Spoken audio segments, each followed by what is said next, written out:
السلام عليكم ورحمة الله وبركاته. انت عامل ايه؟ انا كويس وانت ان شاء الله كمان كويس. الفيديو ده فيديو دسم، مش كعادة بقية الفيديوهات، لاني فيها اكلمك عن محاولة احتيال قد تبان ان هي منطقية، وقد تبان ان هي مش محاولة احتيال، وقد تبان ان هي طبيعية جدا، وعلى حسب تخيلي ان الشخص الطبيعي في العادة بيقع في محاولات احتيال شبه دي كتير. خش في الموضوع، هات الجديد اديك مفيد.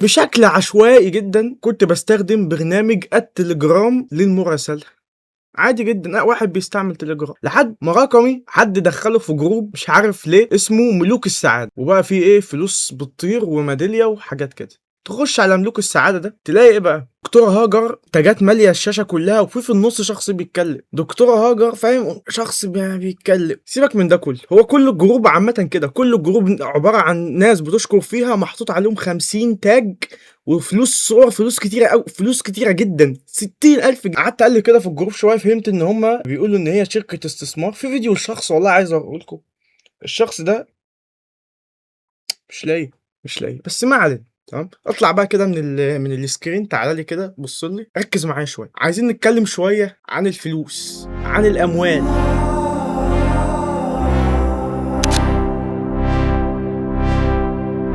لازم تعرف مبدأ ثابت ان الفلوس دي في حد ذاتها ملهاش قيمه. ال5 جنيه دي ما دي ورقه يا ابني، ملهاش لازمه. انتوا بتتقطع، ويقوم البنك طابع غيرها وبتتقطع تاني، ويقوم مغيرها ومغير في شكلها وعامل اصدارات العمله دي ملهاش اي قيمه غير القيمه التاريخيه. يعني انت مثلا جايب عمله من سنه 300 قبل الميلاد، دي كده ليها قيمه تاريخيه، لكن هي في حد ذاتها ملهاش اي قيمه. تمام. اما نلاقي عبد الرحمن الناس بتحب الفلوس ليه؟ انا شخصيا بحب الفلوس ليه؟ الفلوس قيمة رغم ان هي ملهاش قيمة، رغم ان هو ورق بس بنديه ونحطه بقى كلنا، بس اتفقنا ان هو ليه قيمة. لان بكل بساطة الورق او الفلوس اللي انت بتتبادله مع الناس ده عبارة عن اثبات او سندات ان انت معاك ذهب. خلينا برضو بقى نرجع بالصورة لورا قوي بقى. دلوقتي في ذهب في الموضوع، تمام؟ انا عارف انت دلوقتي اتجننت بقى، قلت ده هيدخلني في الذهب والدولار والبورصة. لا، موضوع ابسط واسهل من كده بكتير. ليه الدوله ما تقدرش تطبع فلوس وتوزع على الناس؟ اعتقد انت سمعت اجابه السؤال ده كتير قوي. ليه الدوله ما تقدرش بكل بساطه تقوم طابعين فلوس ونوزع على كل الناس، وكل الناس تبقى اغنياء؟ لماذا؟ لان زي ما قلت لك الفلوس دي عباره عن اثبات ان انت بتملك جزء من الذهب، ان انت يعني ال5 جنيه دي بتساوي شويه ذهب متشالين في البنك. تمام. طب ليه ما بنتداولش الذهب على طول؟ يعني زمان مثلا كان في عملات ذهب وعملات فضه على طول. انت مش بديك بقى فلوس تثبت ان انا معايا ذهب وانت هتديني فلوس تثبت ان انت معاك؟ ليه ما نديش الذهب على طول؟ لاسباب بقى فيزيائيه وماديه، ما ان الذهب بيتلف وبيبوظ. لو الفلوس تلفت تعويضها سهل، يعني ممكن نطبع غيرها زي ما انا قلت لك، لكن الذهب لو تلف انت كده خسرت كتير. احنا بنحافظ على الذهب في البنك ونستخدم مكانه الورق. نيجي هنا بقى من صورة ان الفلوس دي مربوطة باحتياطي الذهب اللي موجود في البنك المركزي. يعني بكل بساطة ما نقدرش نطبع فلوس لان قيمة الذهب ثابتة. يعني احنا عشان نعرف نزود عدد الفلوس المتداولة في السوق لازم في الناحية التانية نزود عدد الذهب في البنك عشان تفضل قيمة الجنيه الواحد زي ما هي. يعني انا مثلا لو عندي احتياطي في البنك سبيكة ذهب، سبيكة، وفي بتاع 100 جنيه متداولين في السوق، تمام؟ ال 100 جنيه دي هقسمها على 10 اشخاص، فكل شخص يبقى معاه 10 جنيه. فدلوقتي كل واحد معاه 10% من السبيكه ده، كل واحد معاه 10 جنيه، وهم كلهم على بعض 100 جنيه، وهي سبيكه واحده اللي موجوده في البنك، يبقى كل واحد معاه 10% من السبيكه دي. فرضا ان انا رحت طابع كمان 100 جنيه ورحت جايب 10 اشخاص تانيين مدخلهم في الحسبه ومدي لكل واحد هو كمان 10 جنيه، يبقى انا كده عندي 20 شخص كل واحد معاه 10 جنيه، يبقى كده الاجمالي المتداول في السوق 200 جنيه. فانت كده ممكن تعتقد ان دلوقتي في فلوس تم اختراقها من اللا شيء. جبت اشخاص واديتهم 10 جنيه وممكن اجيب تاني واديهم عشرات تاني، فاهم؟ وكل ما الاشخاص تيجي عشرات يتهيألك ان الاجمالي بتاع الفلوس زائد بقى، بدل ما بقى 100 فانا جبت 10 اشخاص تاني فبقى 200، ولما اجيب عليهم 10 يبقوا 300. فكده الفلوس في السوق عماله بتزيد. بس في الحقيقه انه ولا هي بتزيد ولا حاجه، بالعكس الفلوس من ساعه ما كانت 100 جنيه وهي ثابته ما اتغيرتش لحد ما بقت 300 جنيه قيمتها واحده، لان سبيكه الذهب اللي في الاحتياطي بتاع البنك هي هي يا جدعان، هي الفرق لما كانوا 10 اشخاص كل واحد كان معاه 10%، لما خليتهم 20 كل واحد بقى معاه 5%، قيمه الفلوس بتاعتهم كلهم قلت، لان انا الحصه بتاعت الذهب دي هقسمها عليهم كلهم. عشان كده ما اقدرش اطبع حاجه من اللا شيء، لان قيمه العمله في الدوله كلها هتقل، وهيحصل حاجه اسمها تضخم، والاقتصاد هينهار، وحاجه صعبه. ركز معايا عشان انا عارف ان الكلام ده صعب ومش طبيعي ان البني ادم يستوعبه كله دفعه واحده. ممكن توقف الفيديو وتعيده، بس دلوقتي تفهم ان مصر عندها في البنك المركزي المصري بتاعها قيمه من الذهب تزن مليارات. وما بين ان عندنا بنك وعندنا سندات تثبت الذهب وعندنا الذهب وعندنا عمله رسميه، اذا لو قيمه الفلوس اللي في السوق كلها 100 مليون، ال 100 مليون دول ما ينفعش يزيدوا الا اذا الذهب زاد، ما ينفعش يزيدوا من غير ذهب. ان هم يزيدوا كده من اللا شيء ده مستحيل، عشان قيمه العمله تفضل محافظه على نفسها. ده شق. الشق الثاني ده يودينا لمبدا مهم جدا، ان ارباحك هي خسائر الاخرين. لابد ان انت عشان تربح فلوس يكون في المقام الاول في غيرك خسرها او غيرك دفعها. المبدا ده نابع منين؟ نابع ان قيمه الفلوس واحده. واخد بالك، الفلوس دي مش موجوده في الشارع، مش موجوده تحت الارض، الفلوس دي كلها موجوده مع البشر. مفيش حد يقدر يشيل فلوس على هذا الكوكب غير البشر. عشان تحصل على فلوس لازم تحصل عليها من واحد بشري، من شخص، فالشخص اللي قدامك ده هيخسرها عشان انت تكسبها بطريقه ما. بقى طرق بتختلف والتعقيدات بتزيد بعد كده. ده يكون مبدأك. لما تكسب فلوس كتيره قوي لازم تكون على قدر من الذكاء والاحتراف يخلي كل الناس دي تخسر عشان انت تكسبهم في الاخر. مفيش حاجه اسمها كل الناس كسبت، يعني لو ده كسب فلوس من ده اذا ده كسب فلوس من ايه؟ هي ماشيه كده. الناس بتكسب فلوس من بعض وبتدي فلوس من بعض، والفلوس بتدور جوه الناس ولكن بشكل ثابت.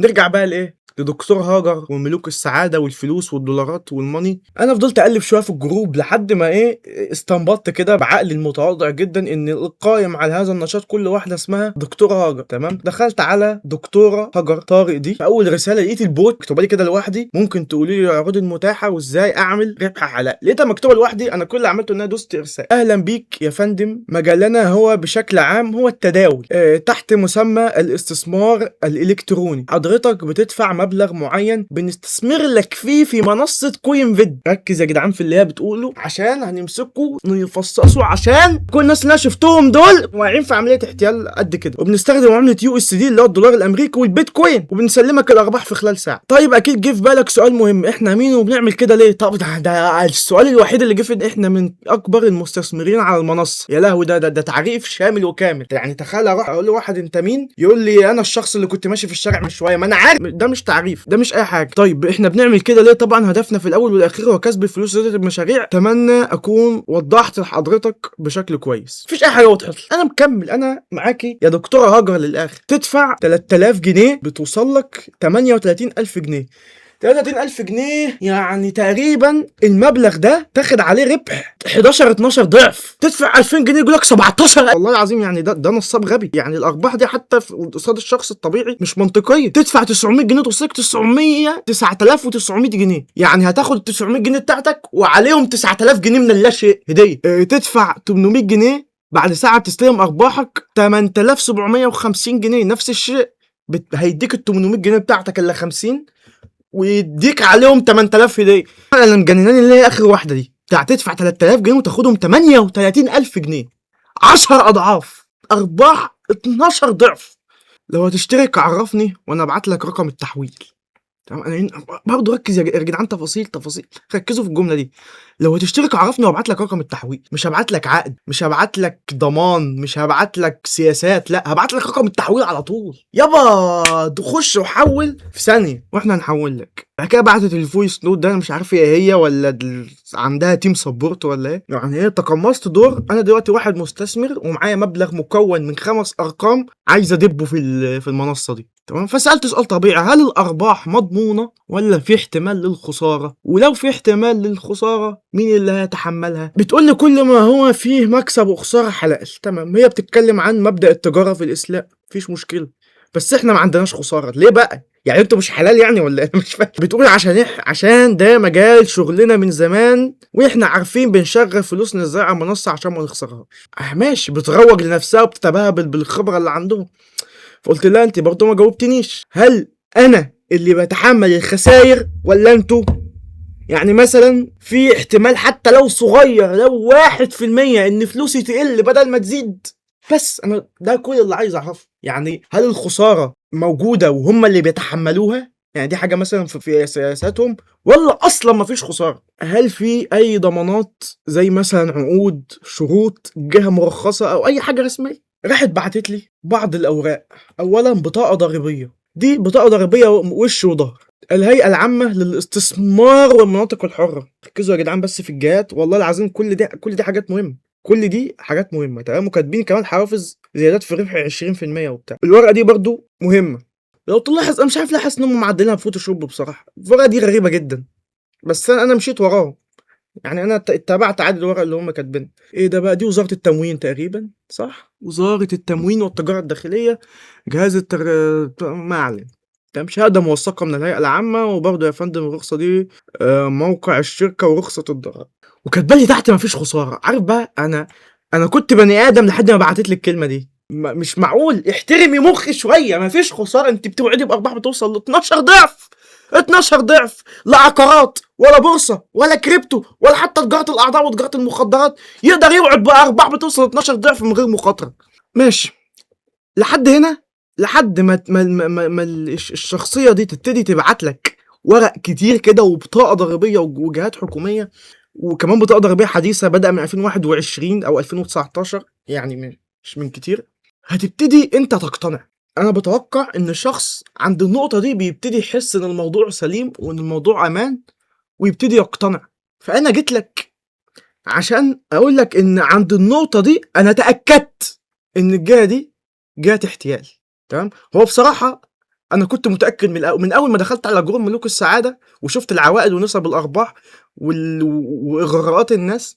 أنا قفشت الموضوع ده لأنها إيه، أبويا الله يمسيه بالخير مرسيني على المواضيع دي، وده غالبا بونزي سكيم أو نشاط مشبوه، معرفش. هوريك إزاي تقدر تحلل، أو إزاي أنا حللت الكلام ده ووصلت أو لاستنتاج إن 100% أنا لو حطيت فلوسي هنا هبقى بشارك في حاجة مش حلوة. طيب أنا طبعا بعت لها رسالة كبير قوي، ممكن توقف الفيديو وتشوفها براحتك، بس بلاش، لأن أنا حاليا هقول دلوقتي كل اللي مضمونها، كل اللي مكتوب فيها أنا هشرحه وهقوله دلوقتي حالا، فأنت مش محتاج تقرا. طيب خلينا نمسك من أول خالص. ما كانت بتقول إيه؟ أول رسالة بعتتها خالص: مجالنا بشكل عام هو التداول تحت مسمى البتاع الإلكتروني والتفاصيل. حضرتك بتدفع مبلغ معين بنستثمر لك بيه في منصة كوين فيد. تمام. نروح نشوف كوين فيد.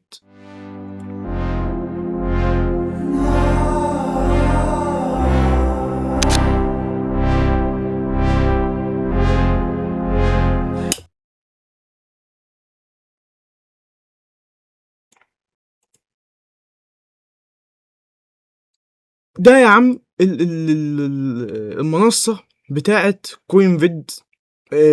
حاجة طبيعية جدا. واجهة ويب سايت بتاعهم عادي، مفيهوش أي حاجة ما عدا لما توصل لحد هنا: جيم جاست بلاي اند ايرن فروم ات. يعني بيقول لك لعبة، وكاتب الشعار بتاعهم: العب واكسب مقابل اللعب. يعني قمار صريح، ما فيش غير كده، العب واكسب مقابل اللعب.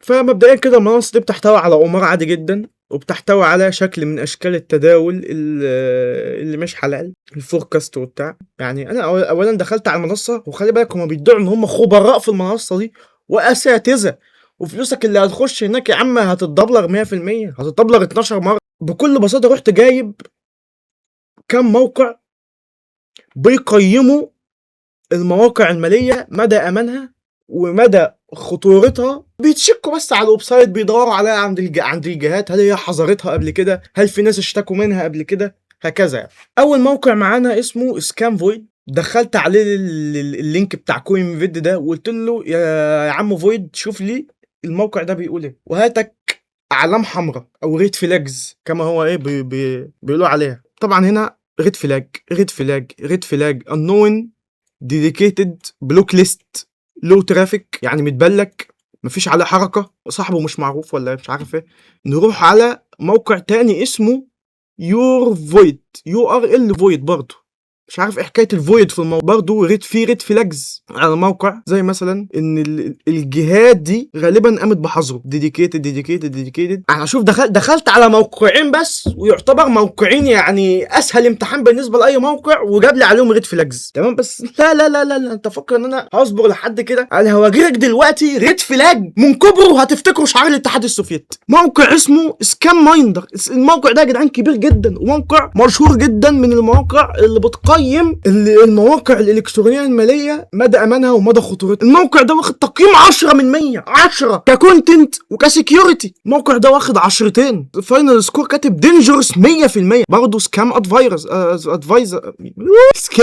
ادفايزر موقع برضه من المواقع المشهوره. اول ما كتبت الويب سايت كده طلع لي الاكس. ده بقى مش ريد فلاج، ده زي ما قلت لك علم الاتحاد السوفيتي، علم الصين، شعار الناس. مستحيل يكون ريد فلاج طبيعي. جاست تراست سكور كونفويد فيري لو. 1 خسروا تراست سكور. مفيش تراست. انا ممكن اثق في واحد يهود اكتر. يعني بيقول زي از انتيتي از اونر اوف ويب سايت هايدن، يعني مالك الويب سايت مش معروف زي ما شفنا في البتاع التاني. ذا سيرفر اوف ذيس سايت سيفرال لو، مفيش عليه ترافيك. سايبر سكيورتي ديديكيتد وي ديسكفرد مينلي نيجاتيف ريفيوز، يعني في ناس كتير عندهم شكاوى من الموقع. ذيس بيج ويز ريبورتد، في حد بلغ عن البيج دي. ذيس ويب سايت هاز بين كلاسيفايد از سسبيشس باي اي بي كيو اس. يعني اما اشوف موقع والله الريد فلاجز فيه اكتر من الجرين.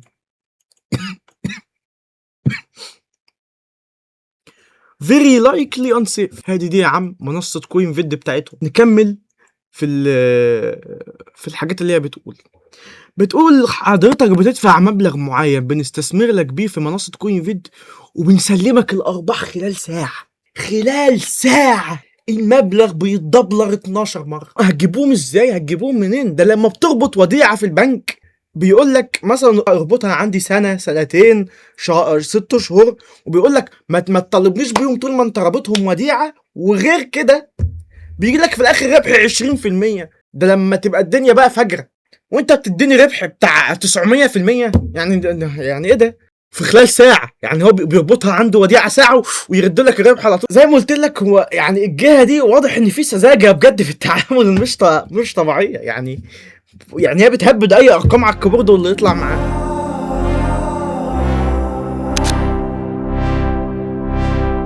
تمام، نيجي بقى للعقود وللشروط وللحاجات اللي هم باعتينها، والاوراق الرسميه اللي هي قالت لي عليها. تعالى اطلع من السكرين. تعالى لي تاني. تعالى. مفيش جهه في مصر تقدر تدي الرخصه لجهه تانية او لشركه استثمار زي ما هم بيقولوا، او لاي حد ان هي تدير محافظ الناس او تجمع فلوسهم او تشغلها او تتحكم فيها، غير 3 جهات بس في مصر، او جهتين. انا مش متذكر. تمام. الهيئة العامة للرقابة المالية، والبنك المركزي، وهيئة سوق المال، على حسب ما انا متذكر. يعني هما دول ال3 جهات اللي يقدروا يدوا رخص بجمع فلوس من الناس وتشغيلها والتحكم فيها. تمام اوي. لو انت راجعت الورق اللي هم باعتينه هتلاقي ايه؟ دي بطاقه ضريبيه ملهاش اي علاقه، بطاقه ضريبيه عاديه جدا. المكان الهيئه العامه للاستثمار والمناطق الحره بعد الاطلاع على قانون الشركات المساهمه وشركات التوسيع بالاسهم ومش عارف ايه.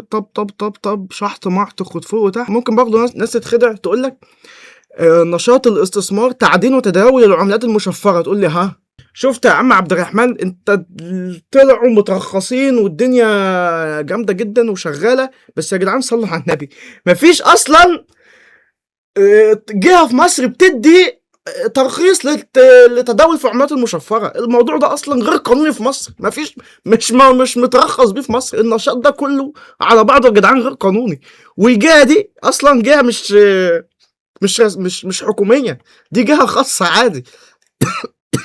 تمام. غير كده حتى لو هما معاهم نشاط الاستثمار تعدين وتداول في العملات المشفره، بيعدن ويتداول في العملات، لكن مش هتلاقي اي حاجه بتاع ترخيص ان هو يعدن ويتداول للناس ويجمع اموالهم ويدير محافظهم. مفيش اي حاجه بتديله اكسس على فلوس الناس خالص. تمام. والحاجه دي يعني حتى لو الناس سمحت له، دي حاجه اصلا محتاجه رخصه من الحكومه. يعني مش كافي ان انت بس اللي تسمح له. تمام. غير كده يا جدعان الورقه دي برضو ما بترخصش اي حاجه غير نشاط استثماري طبيعي، هي اديته هو شخصيا رخصه في تداول وتعدين العملات المشفره بس. وغير كده بقى يعني هتلاقي اغلب الورق عباره عن كده. يعني مثلا نتفرج، شوف بعتلي ايه. ارجع، هي الصوره دي ما بتكبرش. لو ركزت هنا هتلاقي ان هي بعتلي صوره مش واضحه اطلاقا، يعني حتى لو هي صح انا مش فاهم انا هفهم منها ايه. تمام. ومكتوب هنا بصعوبه قدرت اقراها: وزاره التموين والتجاره الداخليه، جهاز التجاره الداخليه والاداره المركزيه، تسجيل التجاري، مكتب سجل تجاري السويسري. يا جدعان وزاره التموين ملهاش اي علاقه اصلا باللي احنا باللي هي بتعمله. تمام. وزاره التموين والبطاقه الضريبيه دي لها علاقه بنشاط تجاري عادي يا جدعان، واحد فاتح محل، واحد جايب تاكسي، واحد فاتح شركه.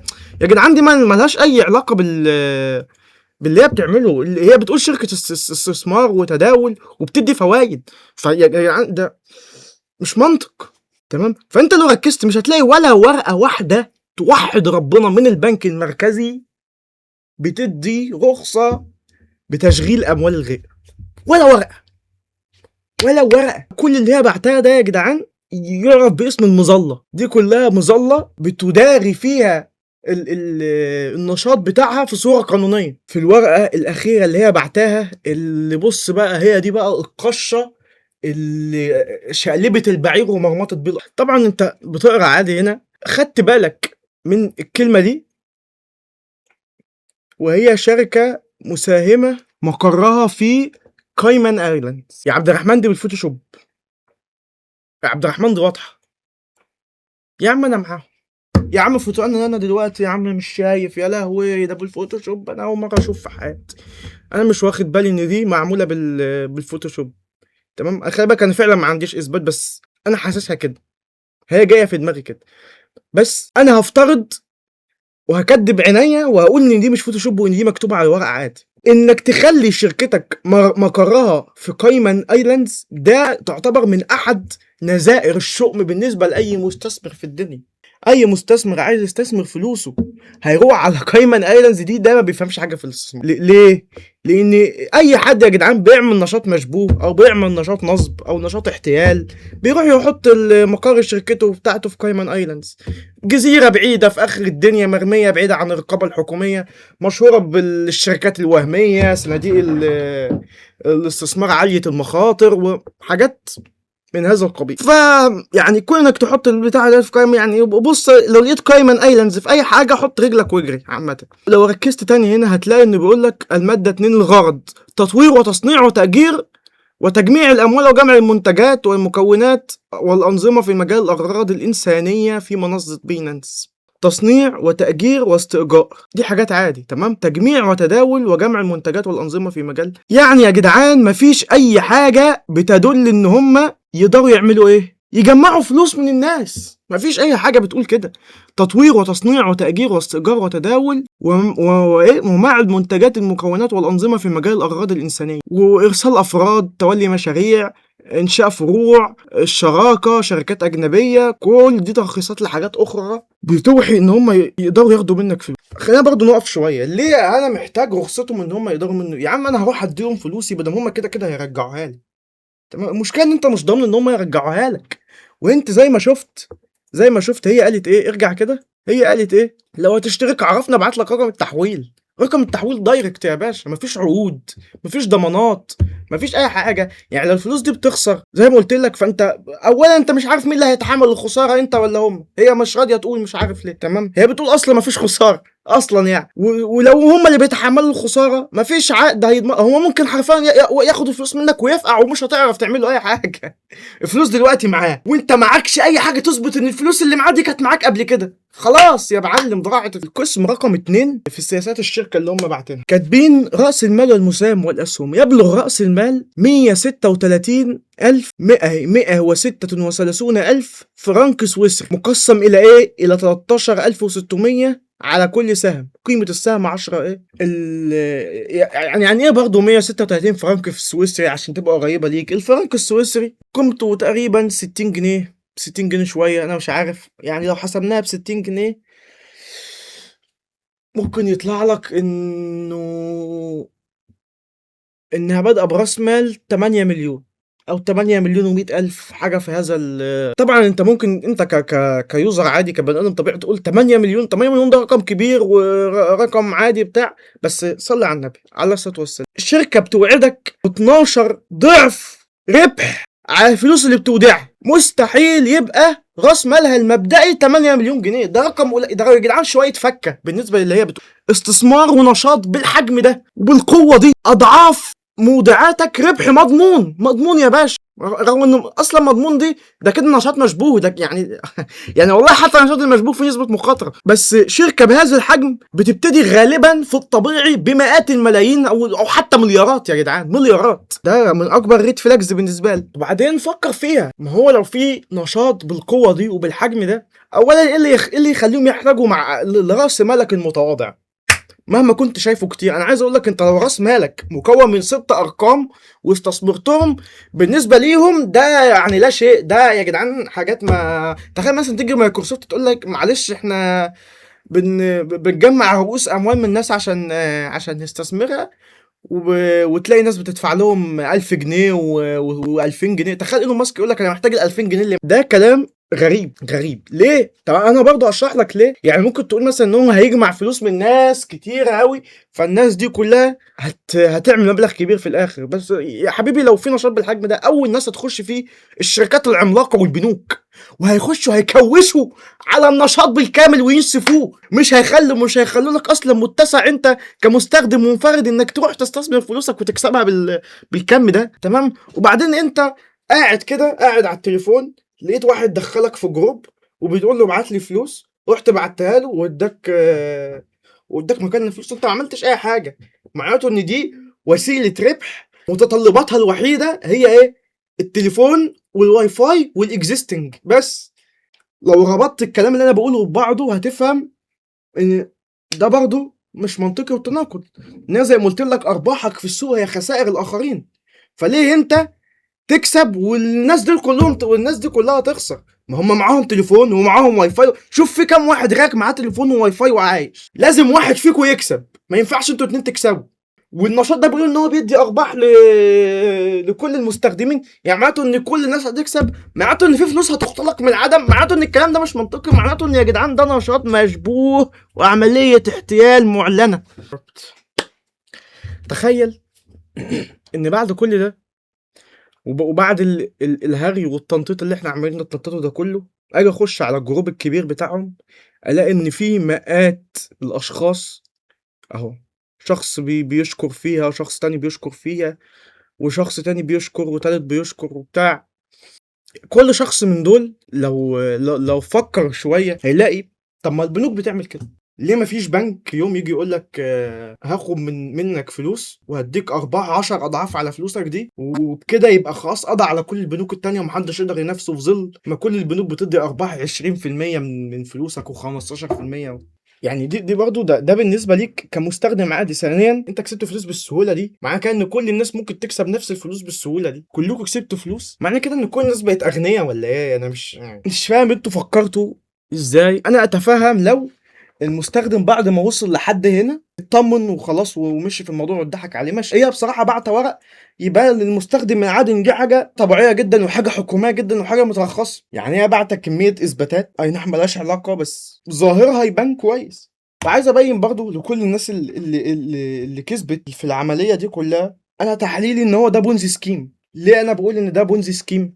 بترجع الارباح خلال ساعه، فمبدئيا هي خلال الساعه دي هي اكيد ما عملتش بيهم اي حاجه، فهي اكيد بتعمل ايه؟ بتاخد من هنا تحط هنا، وبعد ما ده يطالبها تقوم واخده ده كله الفلوس اللي هيستثمرها تحطهم على ده، لما اللي هناك يطلب تقوم واخده من هنا تحط هنا وده من هنا تحط هنا. ده بيفسر ليه دايما في سيوله وليه دايما الارباح بتروح وتيجي خلال ساعه. يعني بتديك فلوس ويرجع لك اضعافها مضاعفه خلال ساعه بس من فالموضوع ده مش جديد.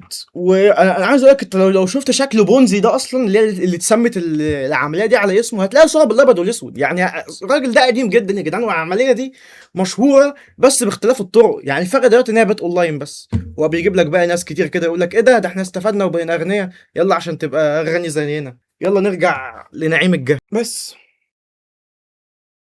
تذكر دائما ان اسبرين ستظل هي مساحتك المفتوحه لتعبر بها عن رايك بكل حريه. سلام عليكم.